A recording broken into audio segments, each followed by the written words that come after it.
உங்களுக்கு பாடலாசிரியர் 2000 பாடல்களை எழுதியிருக்கிற வெற்றிகரமான பாடலாசிரியர் கருப்பழனியப்பனுடைய ரசிகன். நான் எப்பயுமே நேரில் பார்க்குறதுக்கு முன்னால் இருந்தேன். அவர் பேசினதுலேருந்து அவ்வளோ அருமையான நகைச்சுவையான ஒரு உரைக்கு பின்னால் நான் பேசுகிறேன். யுகபாரதி திரைப்படத்திற்கு பாடல் எழுதுவதற்கு 5 ஆண்டுகளுக்கு முன்பாக ஒரு இலக்கியவாதியாக எனக்கு தெரியும். அதுக்கு முன்னாடி பாட்டுக்காக எழுதுறதுக்காக முயற்சி பண்ணிக்கிட்டு இருக்கும்போது கணையாளி பத்திரிகையினுடைய ஆசிரியர் குழுவில் எங்கள் கணையாளி அலுவலகத்தில் அவர் தங்கியிருந்து, அப்போ கல்யாணம் நடக்கலைன்னு நினைக்கிறேன், நடக்கலை. அப்போ அதான் ஊர்லேருந்து வந்திருக்காரு. போக் ரோட்டில் சிவாஜி வீட்டு பக்கத்தில் பிபிசின்னு ஒரு பில்டிங்கு. அந்த கணையாளியை நடத்தியவர் எனது நண்பர் தமன் பிரகாஷ்னு, ஒரு வடமாநிலத்தைச் சேர்ந்த இங்கு தொழில் செய்ய வந்த தமிழை நன்கு எழுத படிக்க தெரிந்த ஒருவர் கணையாளியை எடுத்து நடத்த தொடங்கினார். அப்போ அங்கே ரிதம் ஒரு வீடியோ எடிட்டிங் ரூம் வேறு இருக்கும். அதில் யுகபாரதி வர்றாரு. அப்போ நான் சென்னையில் பணியாற்றிக்கிட்டு இருக்கேன். அதுக்கு பின்னால் ஒரிசாவுக்கு போயிட்டேன், அங்கே மாவட்ட ஆட்சித் தலைவராக. அப்போ இந்த கணையாளியில் அவர் ஆசிரியர் குழுவில் இருக்கார், நான் இருக்கிறேன். நாங்கள் நான் புனைபெயரில் எழுதுவேன். சாதாரண விஷயங்களை நேரடியாக எழுதுவேன். பெரும்பாலும் ஆசிரியர் குழு அப்படிங்கிறதுல தலையங்க எழுதுவேன். பார்வையாளங்கிற பேரில் கட்டுரை எழுதுவேன். அப்போல்லாம் இது கிடையாது, இந்த நம்ம இன்டர்நெட்டு இந்த மாதிரி இமெயில் அனுப்புகிற வசதியெல்லாம் கிடையாது. நான் அங்கேருந்து எழுதி கையில் எழுதுனதை, தமிழில் எழுதுனதை ஃபேக்ஸில் அனுப்புவேன். அதை அவங்க அச்சு கோர்த்து திருத்தி கரெக்ஷன் போட்டு திருப்பி எனக்கு அனுப்புவாங்க. நான் அங்கேருந்து ஓகே சொன்னதுக்கு பின்னால் அது கணையாளியில் அச்சாகும். ஆக எனக்கு அந்த கணையாளியை நாங்கள் ஏதோ ஒரு வகையில் நான் தமிழ்நாட்டிலேருந்து ரொம்ப தூரத்துக்கு தூக்கி எறியப்பட்டவன், வெளியேறி சென்றவன்னா கூட எங்கேயோ முக்கியமான நிகழ்வுலாம் எப்படியோ வாழ்க்கை என்னை அழைச்சிட்டு வந்துடும். இல்லைன்னா பிரபஞ்சனுடைய வானம் வசப்படும் நிகழ்ச்சியில் பேசியிருக்க முடியாது, மேத்தா என்னுடைய முதல் புத்தகத்துக்கு அணிந்துரை எழுதியிருக்க முடியாது, பிரபஞ்சன் அணிந்துரை எழுதியிருக்க முடியாது, இங்கே உட்காந்துருக்க 2 பேருடைய புத்தகத்திற்கு நான் அணிந்துரை எழுதியிருக்க முடியாது. நந்தலாலா ஏதோ ஒரு வகையில் இந்த நூலுக்கு அணிந்துரை எழுதுங்கன்னு நீங்கள் சொன்னப்போ எனக்கு ரொம்ப மகிழ்ச்சியாக இருந்தது. இதை எல்லோரும் சொன்னாங்க. முதல் பக்கத்தில் படிக்க போகிறேன், இன்னும் முடிக்கலைன்னு சொன்னவங்க, முழுக்க படிச்சிட்டேன்னு சொன்னவங்க. இந்த புத்தகத்தை நான் 2 தடவை படிச்சிட்டேன். 2 தடவை படித்ததுக்கு ஒன்று காரணம் இருக்குது. இந்த புத்தகம் எழுதும்போது அவர் என்கிட்ட புத்தகத்தை அனுப்பிச்சி வைங்கன்னு எழுத ஆரம்பித்தேன். நான் என்கிட்ட எழுதுகிறப்ப ஒரு பழக்கம் உண்டு. எப்பயுமே நான் அணிந்துரைகள் தான் எழுதுறாருந்தா முதல்ல மாட்டேன்ருவேன். அதை மீறி ஒத்துக்கிட்டேன்னா அதை நான் முறைப்படி என்கிட்ட ஒரு பிங்க் ஸ்லீப் என் பேத்தி என்கிட்ட கொடுக்கவே மாட்டாள். அவள் பிங்க் கலரு பிங்க் ஸ்லீப் எல்லாத்தையும் கையிலேருந்து எடுத்துகிட்டு போயிடுவாள். மஞ்சள் ஸ்லீப் ஒன்று வச்சுருப்பேன். எங்கெங்கே பிடிச்சிருக்கோ அந்த இடத்துல கோடு, நான் படித்த புக்கு வேறு யாரும் படிக்க முடியாது, எல்லாம் கோடு கேடு போட்டு நோட்டு முக்கியம் அது இதெல்லாம் போட்டு அதில் எல்லாம் ஸ்லீப் ஓட்டியிருப்பேன். ஸ்லீப் ஓட்டி இப்படியெல்லாம் ரெடியாகி எழுதலான்னு தொடங்கும் போது திடீர்னு அந்த புத்தகத்தை காணாமல் போச்சு. என்னடா பண்ணுறது, புத்தகத்தை இவ்வளோ நாள் கொடுத்துருக்காரு, அணிந்துரை வேறு, புத்தகம் தேதியெல்லாம் போட்டிருக்காருன்ட்டு அவர்கிட்ட மெதுவாக ஃபோன் பண்ணி இந்த மாதிரி புத்தகம் காணாமல் போயிடுச்சு, திருப்பி ஒன்று அனுப்புங்க அப்படின்னு திருப்பி அனுப்பிச்சார். நான் திருப்பி ஒரு தடவை படித்து அதே மாதிரி மஞ்சள் ஸ்லீப் ஓட்டினேன். அப்போ அந்த மஞ்சள் ஸ்லீப் ஓட்டின 2வது வச்சு அணிந்துரை ஒட்டி சேர்க்க முடியுமான்னு கேட்டால் சேர்த்துருவோன்னாரு. அதுக்கு பின்னால் இன்றைக்கி வீட்டுக்கு ஒரிசாவிலேருந்து அவர் வெளியூர்லேருந்து வந்தேன்னா, வெளி மாநிலத்துலேருந்து வந்திருக்கேன். இன்றைக்கி ஃப்ளைட்டில் மதியம் போய் வீட்டில் இருந்து பார்த்துக்கிட்டு இருக்கேன். அந்த காணா போன புத்தகம் இருக்குது, ஒரு ட்ராயரில் வச்சுருந்துருக்கேன். மஞ்சள் ஸ்லீப் ஒன்று 2 புக்கு என்கிட்ட இருக்குது. அந்த வகையில் தான் இந்த புத்தகத்துக்கு எழுதுறதுக்காக நான் அதை நீங்கள் அணிந்துரையை பார்த்த தெரியும்.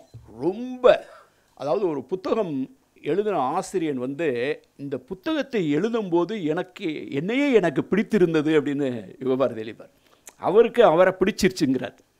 அப்படின்னா எவ்வளோ பெரிய நிறைவு இருந்தால் அந்த மாதிரி சொல்ல முடியும்.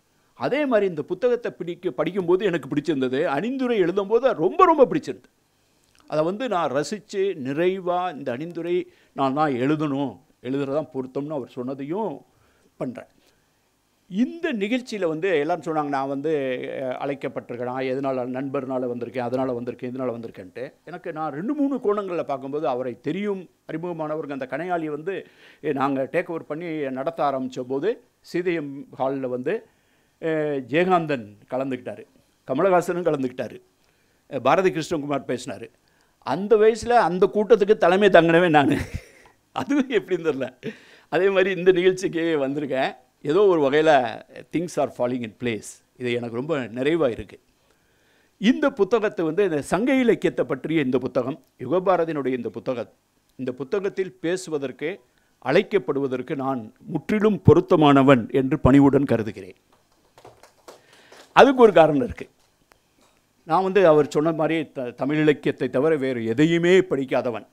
அதற்கு பின்னால் வந்து கிட்டத்தட்ட ஒரு வாழ்நாளினுடைய உறுதியாகவே 45 நாடுகளுக்கு போயிருக்கேன், 30 மாநில தேர்தல் நடத்திருக்கேன், 2 நாடாளுமன்ற தேர்தல் நடத்திருக்கேன், 3 பட்ஜெட் நேராகவே எழுதியிருக்கேன், 9 பட்ஜெட்டோட தொடர்புடைய இருக்கேன், 4-5 புயலை பார்த்துட்டேன், எல்லா வேலையும் செஞ்சு எவ்வளவோ மேலும் படிப்பதற்கு வாய்ப்பு இருந்தால் கூட MBA லா இதெல்லாம் படிக்கிறதுக்கு லண்டன் ஸ்கூல் ஆஃப் எக்கனாமிக்ஸ் எல்லாம் போனால் அப்படி எதுவும் போய் வேறு எதையும் படிச்சுட்டா பாலகிருஷ்ணனுக்கு பின்னால் வந்து அந்த MBA லண்டன் ஸ்கூல் ஆஃப் எக்கனாமிக்ஸ்னு பேர் ஆசை வந்துருமோ அப்படிங்கிறதுக்காகவே படிக்காமல் ஒரு MA தமிழ் மாணவனாக மட்டுமே வாழணும்னு முடிவு பண்ணி அதனால் படிக்காமல் இருந்தவன் அதுக்கு பின்னால். ஆக நான் இங்கே சென்னை தமிழ்நாட்டை விட்டு நான் வந்து IASல தேர்ச்சி பெற்று 84 போகும்போது இங்கே தொடக்கமே ஒரு 7:30 தான் ஆரம்பிச்சிச்சு. எப்படின்னு கேட்டிங்கன்னா, அங்கேருந்து மதுரையிலேருந்து வந்திருக்கேன், சென்னையில் வந்து இறங்கியாச்சு. எங்கள் அண்ணன் ஒருத்தர் வந்து சென்னைக்கு வந்து வழி அனுப்புறதுக்காக வந்திருக்கார். சொந்தக்கார ஒருத்தர் வந்து ரிசீவ் பண்ணி ஒரு டின்னர்லாம் கொடுத்தார். மறுநாள் வந்து ட்ரெயினில் நான் போகணும், செகண்ட் கிளாஸு போய் டெல்லிக்கு போக வேண்டியது. திடீர்னு ஆந்திராவில் கலவரம். ராமராவ் முதலமைச்சராக இருக்கார், அவர் வெளிநாட்டுக்கு வைத்தியத்துக்கு போயிருக்காரு. இங்கே பொறுப்பில் இருந்தவர் அவர் கிட்டத்தட்ட ஒரு பதவியை அப்படியே அவரே அபகரிச்சுக்கிற மாதிரி ஒரு பிரச்சனையாகி ஆந்திராவில் பயங்கர கலவரம். ட்ரெயின் எல்லாம் கல் விட்டு எறிகிறாங்கன்னு நியூஸ் பேப்பரில் வந்திருக்கு. உடனே எங்கள் அண்ணெல்லாம் பயந்துட்டார். இந்த ட்ரெயினுக்கு போகும்போது லேட் ஆகிருச்சுன்னா இதுக்கு சிரமமாயிருன்னு பயப்படுறாரு. அது மட்டும் இல்லாமல் நாங்கள் IASலாம் முன்ன பண்ண கேள்விப்பட்டதே கிடையாது. என்னை பார்த்து IAS எழுதுன்னு சொன்னவர் பெருந்தலைவர் காமராஜர். 10ஆம் படிக்கும்போது என்னை மாதிரி IAS எழுதுன்னு சொன்னவரே அவர் தான், திண்டுக்கல் இடைத்தேர்தல். அப்போ நான்லாம் நிறைய பேர் பதவியில் வேலை பார்த்துட்டு அரசியலுக்கு வருவாங்க. நாங்களாம் அரசியல் இருந்துட்டு வேலைக்கு போனவங்க. ஸ்கூலில் படிக்கும்போது அரசியல் பண்ணி 950 கூட்டம் பேசி காமராஜரோட காரில் ட்ராவல் பண்ணி அவர் ஓடியே போயிருன்னு சொன்னார். என்னைய இந்த பக்கமே வராதன்னு நாடாளுமன்ற தேர்தலில் சொன்னார். ஏன்னா எனக்கு தனியாக கார் கொடுத்தார் நெடுமாறன். எனக்கு என் கூட எங்கே போகிற காரில் வான்னு சொன்னார். என் கார் இருக்குன்னு. உனக்கு கார் இருக்கா அப்படின்னாரு. 10வது படிக்க கார் கொடுத்து கெடுத்துட்டாங்களா அப்படின்னார். அவர் வண்டியில் கூப்பிட்டு சொல்லி ஓடியே போயிருன்னு என்னை விரட்டி விட்டார். நான் அப்படி போகும்போது இந்த ராமராவ் பிரச்சனையினால் ட்ரெயினை கேன்சல் பண்ணிட்டு எங்கள் சொந்தக்காரர் சொன்னார் ஃப்ளைட்டில் போயிருந்தேன். ட்ரெயினில் போகலான்னு வந்தவன் சென்னைக்கு வந்து ஃப்ளைட்டாக மாறும்னு நான் எதிர்பார்க்கவே இல்லை. திடீர்னு சென்னை விமான நிலையத்துக்கு, நான் அது வரைக்கும் விமான நிலையத்துக்கு போனதே கிடையாது. மதுரையில் எங்கள் ஸ்கூலில் போய் விமான நிலையத்துக்கு கூட்டு போய் டூரிஸ்ட் மாதிரி காமிச்சிருக்காங்க. அப்போ விமான நிலையத்துக்கு போகும்போது அங்கே போனதான் சொல்கிறாங்க, வெயிட்டு இவ்வளோ கிலோ தான் எடுத்துகிட்டு போகணும். எங்கள் அம்மா ஊறுகாய் பாட்டிலேருந்து இட்லி பொடியிலேருந்து என்னென்னமோ கொடுத்து, அது மட்டும் இல்லாமல் அங்கேருந்து லெட்டர் வந்துருந்துச்சு IAS அகாடமிலேருந்து. அதில் அந்த லெட்டரில் என்ன எழுதியிருந்தாங்கன்னா, இங்கிலீஷில் சைக்கிள் ஸ்டைல் பண்ணியிருக்கிறதுல வந்து இந்த மாதிரி ஏதாவது பேட்மிண்டன் விளையாடுறது இந்த மாதிரி இருந்ததுன்னா அதை நீ வரும்போது பேட்மிண்டன் மட்டையெல்லாம் எடுத்துகிட்டு வந்துருன்னு எழுதியிருக்கு. எங்கள் அண்ணன் படிச்சுட்டு ஒவ்வொன்றா டிக் பண்ணிட்டு வந்தவர் இது இருக்குது அது இருக்குதுன்னு பார்த்துட்டு பேட்மிண்டன் ஏதோ கிட்டத்தட்ட பேட்மிண்டன் மட்டையை எடுத்துகிட்டு போனால் அவங்க வேலையில் சேர்த்துக்கிற மாட்டாங்கிற மாதிரி பேட்மிண்டன் மட்டை என்ன பண்ணுறது. எங்கள் தெரிஞ்ச ஒருத்தர் மதுரையில் ஒருத்தர், அவர் ஸ்போர்ட்ஸில் வேலை பார்த்தவர். அவர் நம்ம தான் நான் ஸ்போர்ட்ஸ் ஆஃபீஸர் கண்டு அவர் ஒரு பேட்மிண்டன் கொண்டு கொடுக்குறாரு. நான் பேட்மிண்டன் மட்டையை தொட்டதே கிடையாது, பேட்மிண்டன் சைட்லேயே போனது கிடையாது. இவர் வந்து அதை வேறு அதை திணிச்சு விட்டார். திணிச்சு விட்டு ஏதோ போகும்போது ஜாயின் பண்ண போகும்போதே பேட்மிண்டனோட போனால் தான் ஜாயின் பண்ண விடுவாங்கிற மாதிரி. முன்ன பின்ன சேர்த்துனா தானே சுடுகாடு தெரியும். அப்படி போகும்போது இங்கே வந்து வெயிட்டை பார்க்கும்போது இவ்வளோ வெயிட் எடுத்துகிட்டு போகக்கூடாதுனாங்க. ஒவ்வொன்றா தூக்கிடுங்க. எக்ஸ்ட்ரா ஷூ ஒன்று இருந்துச்சு, வெயிட்டு அதுக்கு இது ஊறுகாய் பாட்டில் அதுக்கு இதெல்லாம் போட்டு இந்த வெயிட்டுக்கு மேலே இல்லைன்னா லாஸ்ட் மொமெண்ட்டில் எவ்வளோ நிறையா பணம் கட்டணுங்கிறான். பேட்மிண்டன் மட்டையெல்லாம் தூக்கி போட்டு என்னால் தூக்கி போட முடியாது. அதை மட்டும் தூக்கி போட்டேன்னா பேட்மிண்டன் மட்டையெல்லாம் காப்பாற்றிடலாம். 2 சங்க இலக்கிய புக்கை ஏன் தான் எடுத்து வச்சேன்னு தெரியல. அது நான் பேக் பண்ணும்போது மண்டையில் என்ன தான் வேலை பார்த்துச்சுன்னு தெரில. ஏதோ பரிசு வாங்கியிருக்கேன், இந்த சங்க இலக்கியம் தொகுதி 1, 2 அப்படின்னு இவ்வளோ பெரிய புக்கு 2 புக்கு. இந்த 2 புக்கை போட்டேன்னா ஊறுகாய் பட்டை மட்டையெல்லாம் காப்பாற்றிடலாம். அப்போ எனக்கு அந்த சென்னை விமான நிலையத்தில் இந்த 2 புத்தகத்தை விட்டு போகிறதுக்கு எனக்கு மனசு வரல. ஊறுகாய் பேட்மிண்டெல்லாம் போட்டுக்கலான்ட்டு எல்லாத்தையும் தூக்கி போட்டு, பழைய பேண்ட் சட்டையை கூட தூக்கி போட்டு, எல்லாம் தூக்கி போட்டு இந்த 2 புத்தகத்தை தூக்கிட்டு கையில் கொண்டு போனேன். 40 வருஷத்துக்கு பின்னால் சங்க இலக்கியம் தொடர்பான புத்தகத்தோடு தான் இங்கே திரும்பி வந்திருக்கேன். அதனால் இப்போ சங்க இலக்கியத்தை பற்றி எழுதப்படுகிற ஒரு விஷயம், சங்க இலக்கியம் திருக்குறள் எங்கே இருந்தாலும் ஓடி வந்துடுவேன். என்னை எங்கேயாவது போடுறது. இப்போ சமீபத்தில் நானும் சுந்தரம் ஒரு கூட்டத்துக்கு போயிருந்தோம், இந்திரனுக்கு ஒரு பாராட்டு விழா. இங்கே நடந்த ஒரு ஃபங்க்ஷனில் ஒரு ஃபியூ மந்த்ஸ் பேக் இந்திரனுக்கு பாராட்டு விழாங்கும்போது நானும் பாராட்டுறக்காக வந்திருக்கேன். ஒரு 2-2.5 மணி நேரத்துக்கு முன்னாலே வந்துட்டு நான் இது வரைக்கும் நிறைய டைம் கிடச்சது. நானும் சுந்தரும் போய் உட்காந்தோம். அங்கே ப்ரொஃபஸர் சுடர்வெளி அப்படின்னு அவங்க பேராசிரியை திடீர்னு என்னை திரும்பி பார்த்தவங்க கேட்டாங்க, பொதுவாக கேட்பாங்கள்ல, நீங்கள் எப்போ வந்தீங்க அப்படின்னு கேட்பாங்கல்ல, நீங்கள் எப்போ ஹாலுக்கு எப்போ வந்தீங்கன்னு கேட்டால் பரவாயில்ல, நீங்கள் எப்போ சமகாலத்துக்கு வந்தீங்கன்னு கேட்டேன். அவரு கூட இருந்தார். நான் என்னை யாருமே சமகாலத்தை சேர்த்துக்கிறது இல்லை. நான் என்னுடைய சமகாலம்னா ஆஃபீஸ் வேலை, ஆஃபீஸ்லேருந்து வீடு, வீட்டிலேருந்து காரு, அதுக்கு போனோம்னா சங்க இலக்கியம், அதை விட்டால் சிந்துவெளி. இந்த சிந்துவெளி, சங்க இலக்கியம், கம்ப்யூட்டரு, இதை தவிர எனக்கு வேறு எதுவுமே தெரியாது.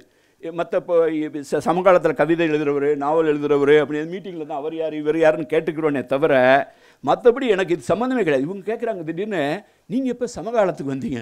சமகாலத்துக்கு வந்தோமா அப்படின்னு. இல்லை, சங்க இலக்கியத்து காலத்திலானே இருப்பீங்க, சங்க இலக்கிய காலத்தில் இருக்கிறோம்னு சொல்லி என்னை ஒரு மீட்டிங்கில் பார்த்து சமகாலத்துக்கு எப்போ வந்தீங்கன்னு கேட்குற அளவுக்கு வாழ்ந்துட்டு இருக்க வைக்கிறாங்க.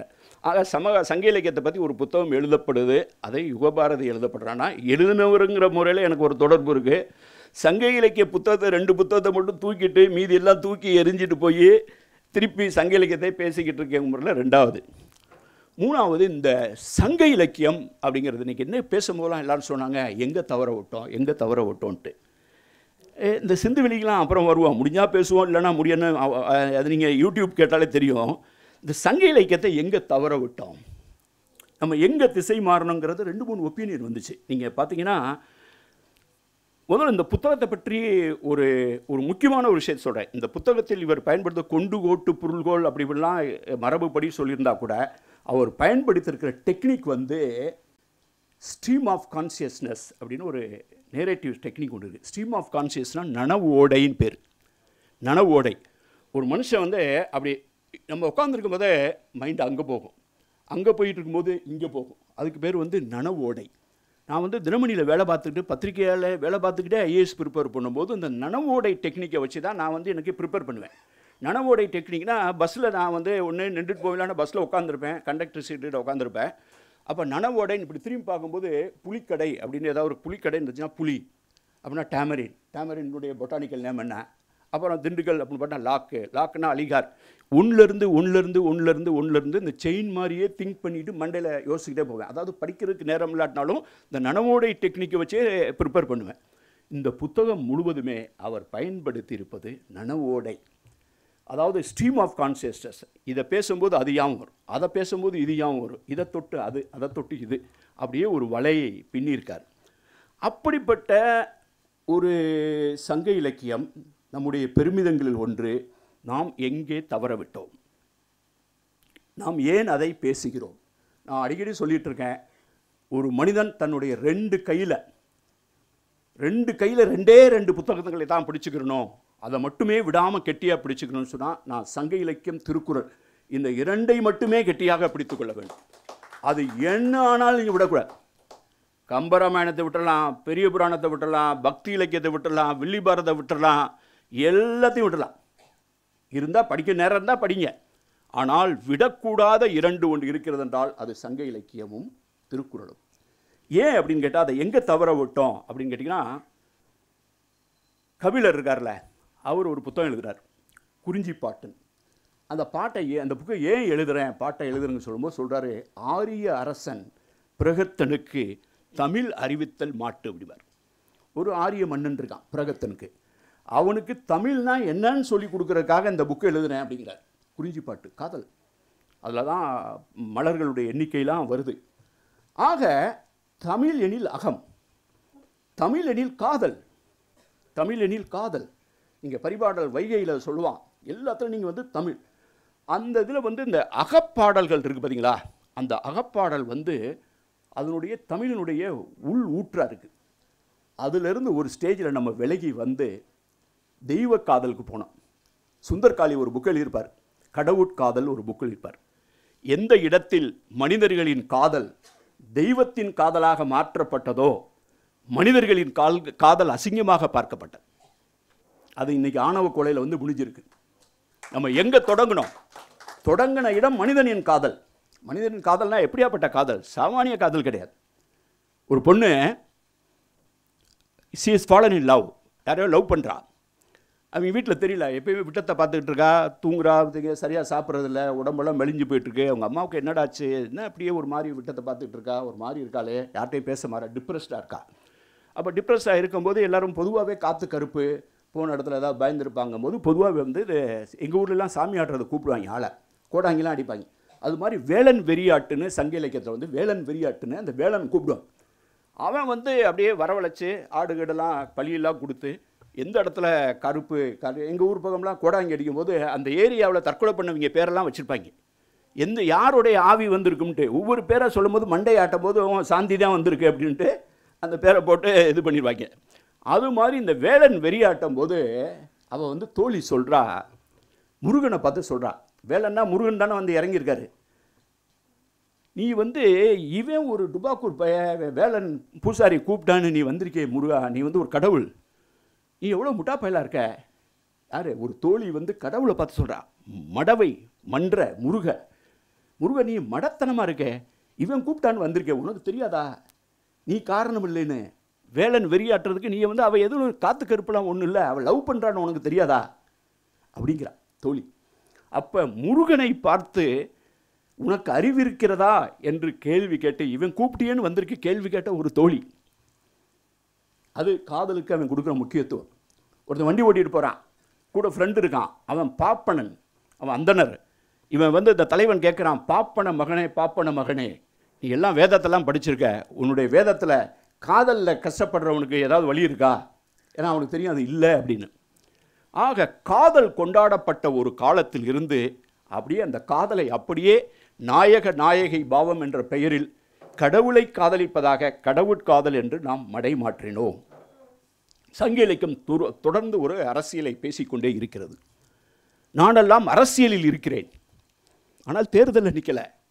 பண்பாட்டு அரசியலில் நாங்கள் இருக்கிறோம், பண்பாட்டு அரசியலை தொடர்ந்து பேசி வருகிறோம். இது பழனியப்பன் சாருக்கு இது 2வது அறை. பாலகிருஷ்ணன் வந்து பேசும்போது அதை கட்டாயம் சொல்லாமல் இருக்க மாட்டார். சில விஷயங்கள்லாம் நம்ம இங்கே சொல்லாமல் இருக்க முடியாது. சிந்துவெளி விட்ட இடமும் சங்க இலக்கியம் தொட்ட இடமும் நான் எல்லா மேடையிலையும் சொல்லுவேன். அதனால தான் ஏர்போர்ட்டில் இறங்கணுன்னா பையன் வர்றான், திடீர்னு வந்து சார் அப்படிங்கிறான், கூப்பிட்றான், கையில் செல்ஃபி எடுக்கும்போது சிந்துவெளி விட்ட இடமும் சங்க இலக்கியம் தொட்ட இடமும் ஒன்றேங்கிறான். அவள் வாழ்ந்ததுக்கான பயனை எனக்கு அடைஞ்சதே, வேற என்னடா வேணும் போடா. இன்னைக்கு போன வாரம் ஓட்டு போட வந்தேன், இங்கே தான் ஓட்டு வச்சுருக்கேன், திருப்பி போனேன். அப்போ வந்து என்னை வந்து ஏர்போர்ட்டில் வந்து ஒரு ஹஸ்பண்ட் அண்ட் ஒய்ஃப் வந்து நேரில் பார்த்து திருப்பூர் சார் அப்படின்னு சொல்லிட்டு அறிமுகப்படுத்தி ஃபோட்டோ எடுத்துக்கிட்டாங்க. ஃபோட்டோ எடுத்துகிட்டு அதே மாதிரி தான் சிந்துவெளி விட்டும் சங்க இலக்கியம் தொட்டன்னு சொல்லிட்டு போனாங்க.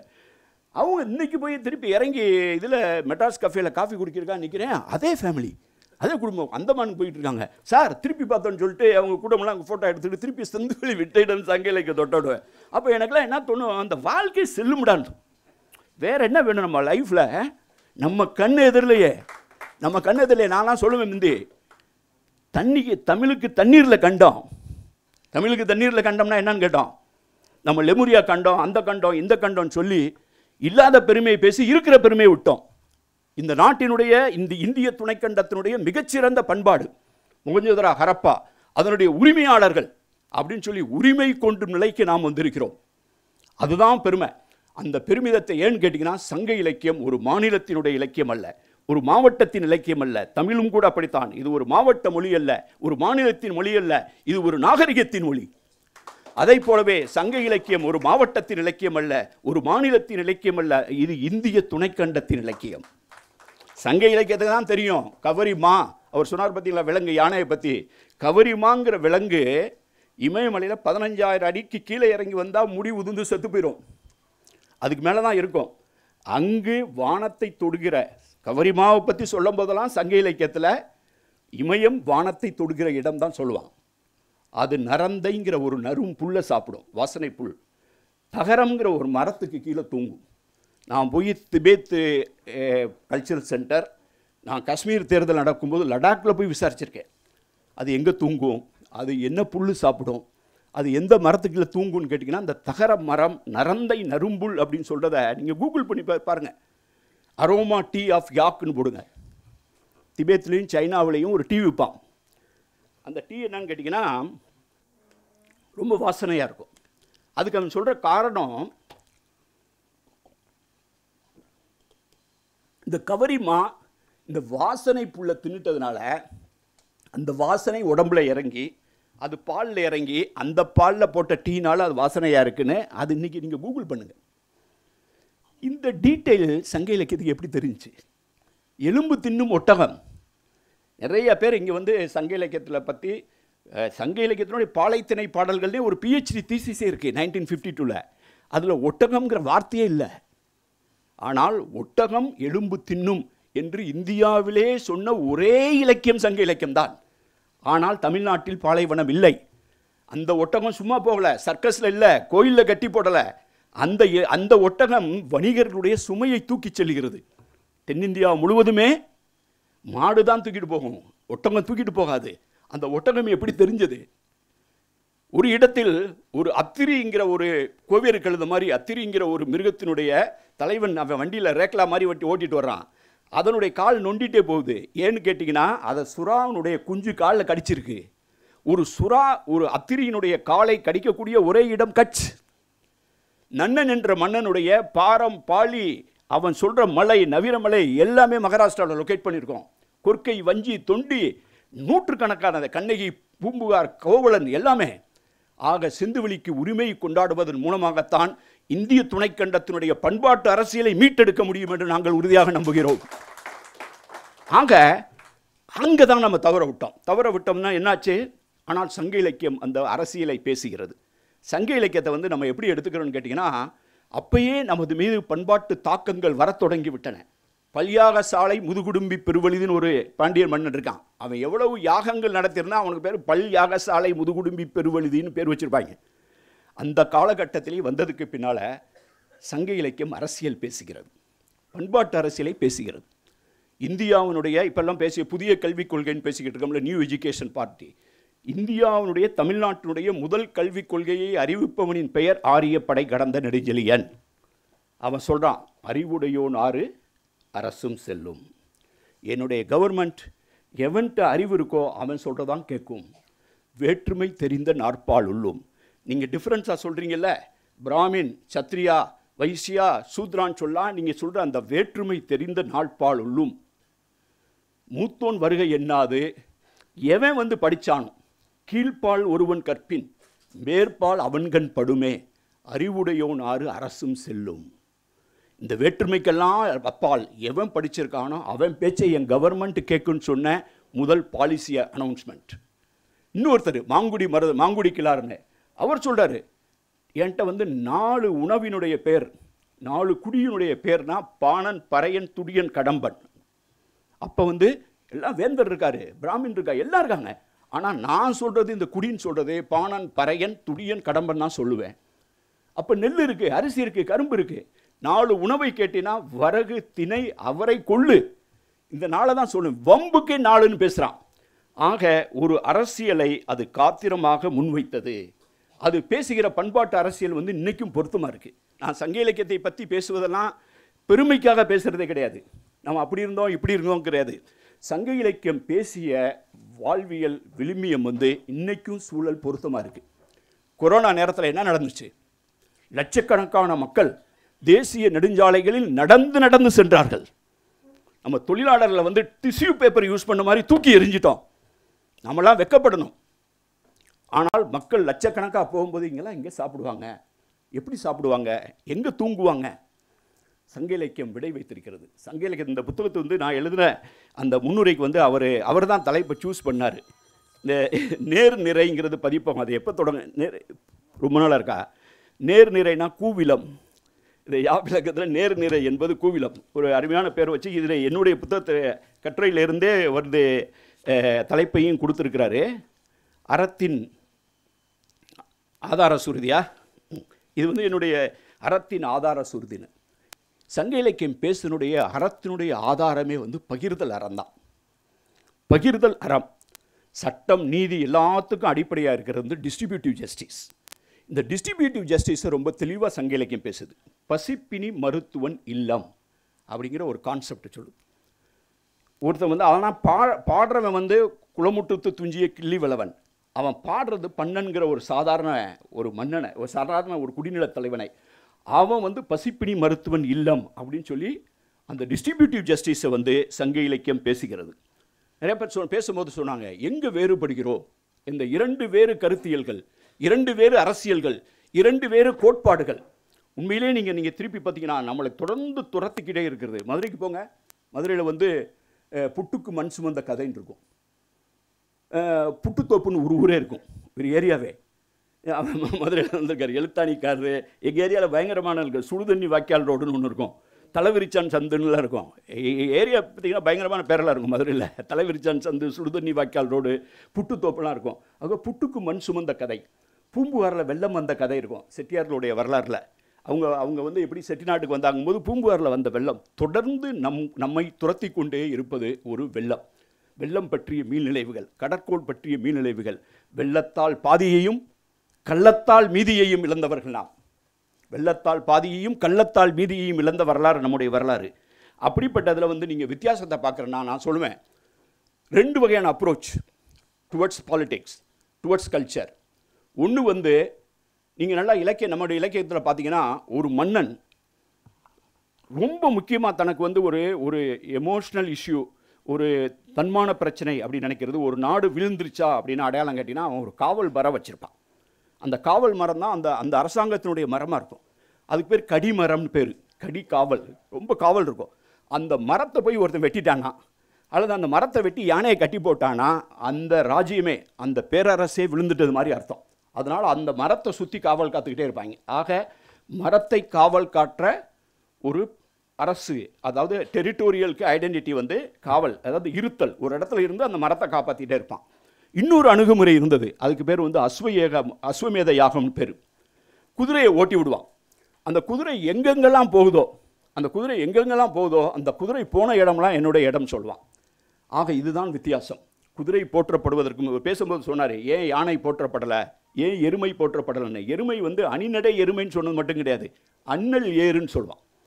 அண்ணல் சங்க இலக்கியத்தில் இந்த அண்ணல்ங்கிற சொல்ல வந்து எருமைக்கு பயன்படுத்தும். நம்ம அண்ணல் வந்து அம்பேத்கருக்கும் மகாத்மா காந்திக்கும் பயன்படுத்துகிற வார்த்தையை வந்து சங்க இலக்கியம் எருமைக்கு பயன்படுத்துகிறது.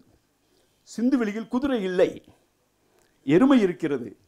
ஆக எந்த வகையில் பார்த்தாலும் வந்து இந்த சங்க இலக்கியம் அப்படிங்கிற ஒரு விஷயம் வந்து நம்மோடு நாம் இப்போது இந்த சமகாலத்தில் நம் தூக்கி கொண்டாட வேண்டிய ஒரு இலக்கியம். அதை யுகபாரதி போன்றவர்கள், உண்மையிலே சொல்கிறேன், இந்த புத்தகத்தை நான் படிக்கும்போது எனக்கே என்னுடைய இன்னடிக்குவசி, ஒரு போதாமை, என்னால் இந்த புத்தகம் மாதிரி எழுத முடியாது. நான் சங்க இலக்கியத்தை எவ்வளோ வேணாலும் பேசலாம், ஆனால் இதுக்கு வந்து ஒரு பெரிய வாசிப்பு தேவைப்படுது. சமகாலம், எனக்குலாம் அந்த சமகால இலக்கியம்லாம் தெரியாது. நிறையா விஷயங்கள் வந்து இந்த புத்தகத்தின் மூலமாக தான் எனக்கே அறிமுகமாகுது. அவர் ஒரு இடத்துல எழுதுகிறாரு, உப்பு சத்தியாகிரகம் நடக்கும்போது வேதாரண்யத்தில் ஒருத்தர் வைரப்பன்னு ஒருத்தர் முடிவெட்டுறவர் இருக்கார். அவர் முடி வெட்டிட்டு இருக்கும்போது ஒரு போலீஸ்காரர் வந்து முடி வெட்டிட்டு இருக்கார், தாடியை மீசை தாடியெல்லாம் வெட்டிகிட்டு இருக்கார் போல இருக்கு. அவர் பேசிகிட்டு இருக்கும்போது உப்பு சத்தியாகிரகத்தை பற்றி தப்பாக எதிர்ப்பாக ஒரு கருத்தை சொல்லிடுறார். யார்? அந்த போலீஸ்காரர். இந்த வைரப்பன்கிறவர், அவர் வலிச்சு விட்டுக்கிட்டே இருந்தவர் டக்குன்னு வந்து கருத்து எதிர்ப்பாக சொல்லிட்டாங்க, நம் கருத்தியலில் முரண்பாடு வரவும் டக்குன்னு அப்படியே மலிக்கிறது நிறுத்திட்டார். பாதியிலே துண்டை உதறி தோளில் போட்டு அவரை பாதியோடு விட்டுட்டு போயிட்டார். போலீஸ்கார் வந்து பாதியோடு எந்திரிச்சு அதோட போகிறாரு. இதை வந்து எனக்கு இந்த விஷயமே இருந்தே தெரியாது, இப்படி ஒரு சம்பவம் இங்கே நம்ம நாட்டில் நடந்ததுங்கிறதே தெரியாது. அவர் சொல்கிறாரு, தியாகி வைரப்பனின் நினைவு தூண் வேற இருக்கான். குறிப்பிடும் யுகபாரதி, எளியவர்கள் எப்போது ஒரு போராட்டத்தில் பங்கெடுக்க வருகிறார்களோ அப்போதுதான் அது வெற்றி பெறும் என்பதற்கு உப்பு சத்தியாகிரகம் முக்கியமான சான்று. நீங்கள் வந்து வாட்ஸ்அப்பில் வரலாறு எழுதுறவன், யூடியூப்பில் போடுறவன், ஃபேஸ்புக்கில் போடுறவன், கருத்து சொல்கிறவன், ஐஐடியிலேருந்து காலண்டர் போடுறவன், இவங்கெல்லாம் நாட்டை மாத்திர கிடையாது. சாமானியரின் கையில் தான் இந்த நாட்டினுடைய பாதுகாப்பு இருக்கிறது. சாமானியரின் கைகளில் தான் இருக்கிறது. சாமானியரின் கையில் தான் இருக்குது. சாமானியர்கள் ஒரு விஷயத்தை கையில் எடுக்கும்போது தான் மாற்றங்கள் வரும். அதுக்கு அப்போ எழுதர் சொல்கிறாரு, அதை பற்றி ஒரு நாட்டுப்பாட்டு மாதிரி ஒரு பாடல் எழுதியிருக்காங்க. ஆதிக்கத்தார் போலீஸுக்கே பாதி முகம் மலித்தார், ஆதிக்கத்தார் போலீஸுக்கே பாதி முகம் மலித்தார், மீதி முகம் கலெக்டருக்கே பங்காக அளித்தார். எவ்வளோ ஏழ்றையாக இருப்பாங்க. பாதியை வலித்து அவருக்கு கொடுத்துட்டு மீதியை கலெக்டருக்கு விட்டார். ஆக இப்படிப்பட்ட இந்த விஷயம் நிறையா வந்து இன்னொரு இடத்துல இவர் யுகபாரதி எழுதுறாரு, ராஜாக்களுக்கு அனைத்துமே தாமதமாகத்தான் விளங்கும், ராஜாக்களுக்கு அனைத்துமே தாமதமாகத்தான் விளங்கும், துதிபாடிகள் சூழ இருப்பவர்கள். இந்த துதிபாடிகள்னு இவர் சொல்கிறத வந்து நான் வாடகை புலவர்கள்னு பேர் வச்சுருக்கேன். வாடகை புலவர் என்னுடைய கவிதையில் அடிக்கடி 23ஆம் புலிகேசியை வச்சு நான் எழுதிக்கிட்டே இருப்பேன். அவங்களுக்கு பேர் வாடகை புலவர்கள்னு. துதிபாடிகள் சூழ இருப்பவர்கள் தப்பு நேரும்போது தான் உப்புள வேணும் உண்மையை உணர்வார்கள் அப்படின்னு சொல்கிறதுல இதில் நானாக எழுதியிருக்கேன். இப்படிப்பட்ட உள்குத்து வச்சு செய்தல், வார்த்தைகளால் சம்பவம் செய்தல், இதெல்லாம் நிறைய இடத்துல மௌனமாக அப்படியே போகிற போக்கில் ஒரு குத்து குத்திட்டு போகிறாரு, அப்படியே வச்சு செஞ்சுட்டு போகிறாரு. ஸோ அந்த வகையில் வந்து அதில் ரொம்ப அருமையாக ஃபினாமினல் புக்கு. நான் அந்த புக்கை வந்து நான் கடைசியாக எழுதும்போது சொல்கிறேன்,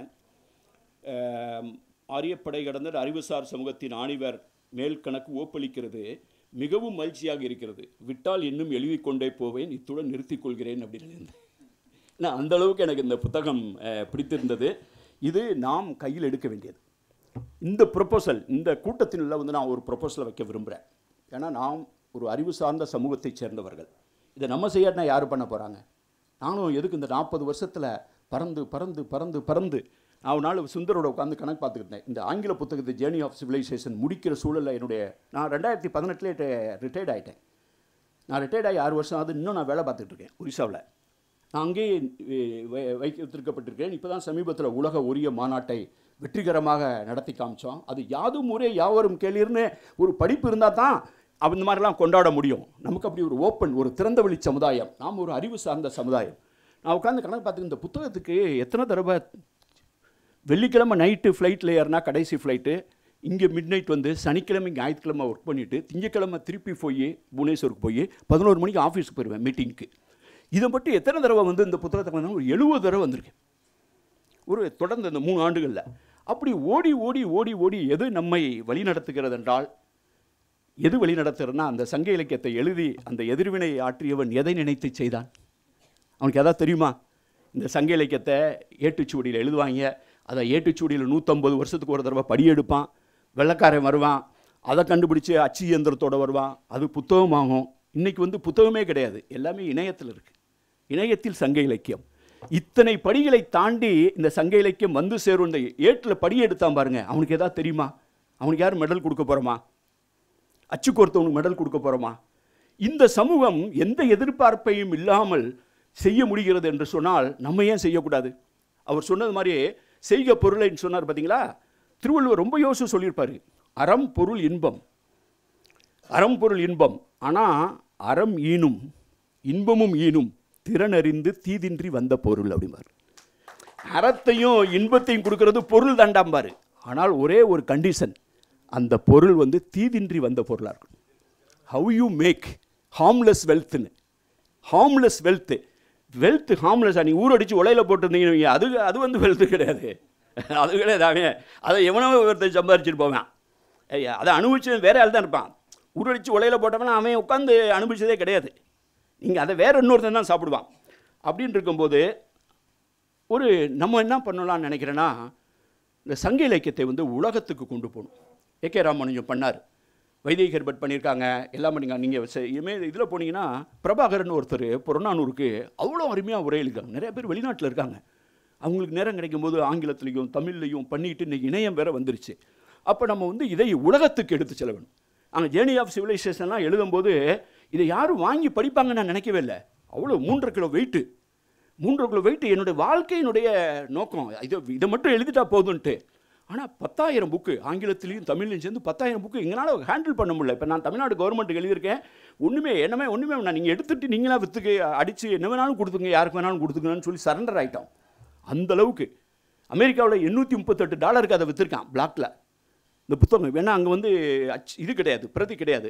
ஆக நாம் செய்ய வேண்டியது வேணால் இப்படி திங்க் பண்ணலாம். ஒரு 10 பேர் சங்க இலக்கியத்தின் மீது காதல் கொண்ட ஒரு 10 பேர், 10 பாடல், 100 பாடல் நம்ம செலக்ட் பண்ணணும்.